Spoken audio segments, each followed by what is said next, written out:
Walang nakikitang mali si Chief Presidential Legal Counsel Salvador Panelo sa pagpapahubad sa mga inmate sa Cebu Provincial Detention and Rehabilitation Center.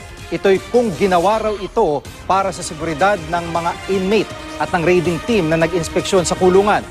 Ang masama raw ay yung hinayaan ang mga larawan ng mga bilanggo na lumabas sa publiko. Ito raw ang may tuturing na paglabag sa kanilang right to privacy. Binatikos ng Amnesty International at Human Rights Watch ang raid, pati na ang pagpapahubad sa mga preso dahil hindi raw ito makatao. Paliwanag ng PIDEA Region 7, pinagubad nila mga inmate para matiyak na wala silang may tatagong armas o kontrabando. Colonel Hansel Marantan claims that politics is the reason behind his detention, being alleged as the primary accused in the Atimonan massacre in 2013. Grace Casin will tell us why. Umulitika yan kasi ang mga kriminal kasi dito sa atin, mga yakin sila. Makikipagbarilan sa mga law enforcers. Pag natalo sila, tatakbo sa Commission on Human Rights, magsusumbong. Tatakbo kay Secretary de Lima, magsusumbong. Yan ang mga pinagsumbuhan, hindi na imbestigahan. Former Deputy Intelligence Chief of the Calabarzon Region Police Superintendent Hansel Marantan believes politics is the reason for his detention for 4 years despite their efforts to solve the investigation of the Atimonan shooting incident in 2013. Marantan argues that despite the evidences they presented that supposedly proved their innocence, they were still pressed by the former administration on the case.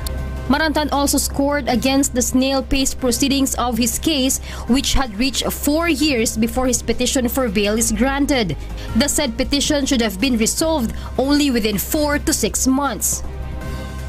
Hindi fair yung prosecution talaga. Kaya nga na-grant yung bail kasi kung mali ang mali yung ill motive, baka sikat ka sa una, first 1 year, first 2 years, pero later on, makikita yan ng mga juez. May na pala ebidensya nito kaya bigay. However, he says he understands the sentiments of the victim's kin because of the wrong information they received about the incident. Hindi ako galit sa kanila, lalo yung mga complainant dahil kung ako man din sa kanila, talagang sasama rin ang loob ko. Kasi biro mo nawalan ka ng asawa, nawalan ka ng mga buhay. So, my heart goes with them.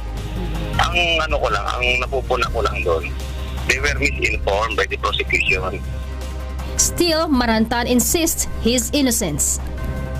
They were accusing me of masterminding that murder. Nandun yung army. Paano ko naman iko-command ang army, different chain of command yan. They are not under my operational nor administrative control. Marantan is facing charges of multiple murder as a result of the investigation of the National Bureau of Investigation, ruling that the incident that happened in a checkpoint in Atimonan, Quezon was a rub-out and not a legitimate police operation. The shooting incident killed environmentalist Tirso Lontoc Jr. and the alleged illegal gambling leader Vic Siman. After his release last night, Marantan says he bear no grudges against those behind his detention of 4 years. He also refuses to comment on the recent arrest and detention of Senator Leila De Lima, who initiated the filing of charges against him. I don't have bitterness in my heart or anger in my soul with the prosecution, with the secretary.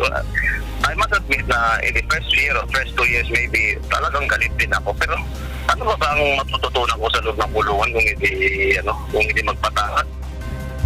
Marantan is also among the accused in the 2005 shootout, which UNTV caught an exclusive video of the shooting of 3 young men in Ortigas in Pasig City.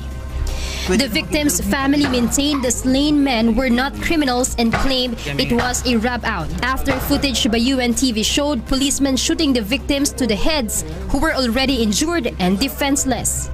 Marantan's group argued that the victims did not stop despite the checkpoint and alleged that young men as members of a carjacking syndicate.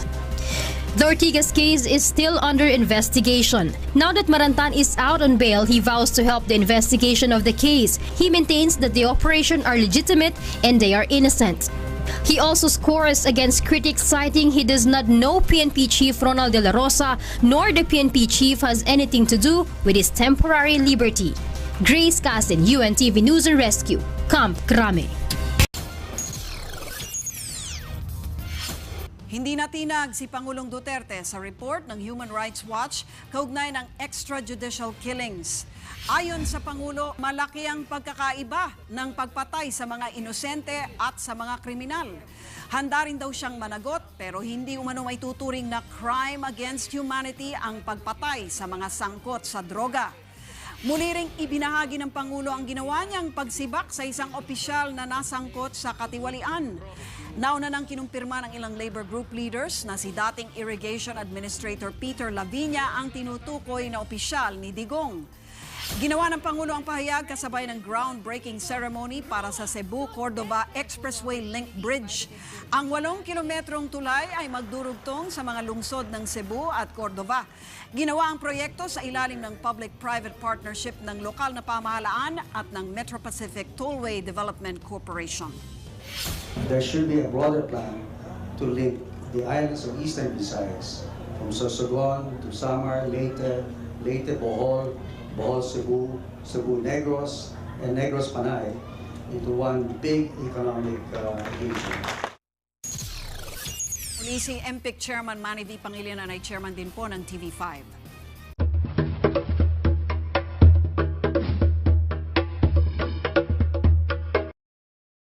Balak buhayin ng isang energy company ang oil and gas exploration sa Reed Bank sa West Philippine Sea.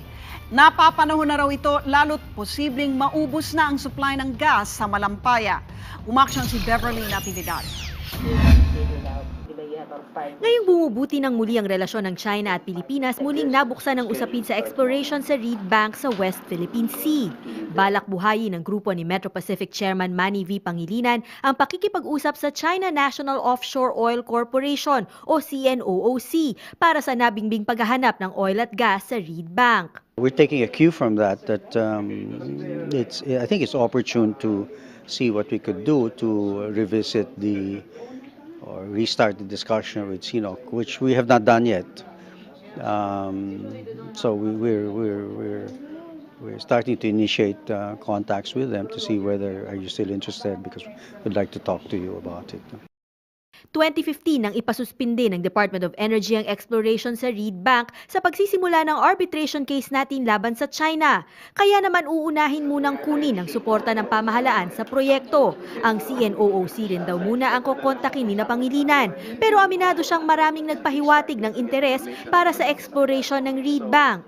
At least we gave them the courtesy of, please, if you're still interested, we're interested to talk. Kung hindi, then we'll have to talk to others. Tingin ni Pangilinan na papanahon ng buhayin ng proyekto lalo't paubos na ang supply ng gas sa Malampaya sa 2024. Aabutin din kasi ng 10 taon ang pag-develop ng isang bagong gas field. You have to be optimistic because we all know Malampaya will run out maybe in 10 or 12 years or start running out. So we need to find alternative sources of gas already for the country. Umaaksyon, Bev Natividad, News 5.